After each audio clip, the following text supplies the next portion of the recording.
Today I'm going to demonstrate a dumbbell box step up with a reverse lunge. Now when performing this exercise, it's a great exercise that activates the core, glutes, hamstrings, and also quads. Now the first thing you need is a box that I placed right behind me and also some dumbbells just like this. Now when performing this exercise, let's go ahead and go to the box. I want to go ahead and have both dumbbells to the side of my body. I want to roll the shoulders back, keeping my chest up. Now I want to place one foot on top of the box, okay? My whole entire foot. Now looking straight ahead, which is going to help with my balance and coordination, I want to take the other leg and bring it straight up. Bring that knee all the way up, and then I want to kick the leg all the way back into that reverse lunge, just like this. As you see, I'm keeping my back straight. I'm not leaning forward, just keeping my chest straight up.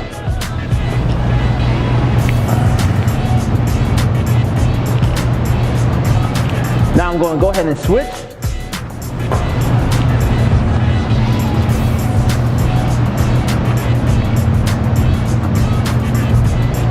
This is how you do a dumbbell box step up with the reverse lunge.